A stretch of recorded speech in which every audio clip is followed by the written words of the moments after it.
கேவலமா இருந்தது. சந்திரமுகி 2 கேவலமா இருக்கு. நீ கொடுத்த பேப்பரை ஒழுங்கா படிச்சிருந்தான்னா அவன் காலில் பூ போட்டு கையெடுத்து கூப்பிட்டு அனுப்பிச்சிருப்பேன். அந்த லபடைக்கா தியேட்டருக்கே வராது.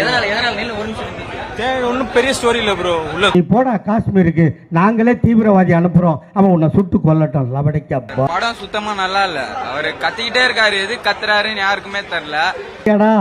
மோத்தா உன்னை பெத்தாலா இல்ல யானை கண்ண கக்குச்சாடா? நான் கேட்க மாட்டேனாங்க. கேவலமா இருந்தது. சந்திரமுகி 2 கேவலமா இருக்கு. நீ கொடுத்த பேப்பரை ஒழுங்கா படிச்சிருந்தான்னா அவன் காலில் பூ போட்டு கையெடுத்து கூப்பிட்டு அனுப்பிச்சிருப்பேன். அந்த லபடைக்கா தியேட்டருக்கே வராது.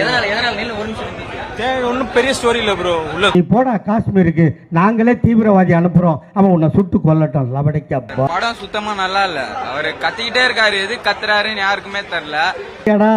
மோத்தா உன்னை பெத்தாலா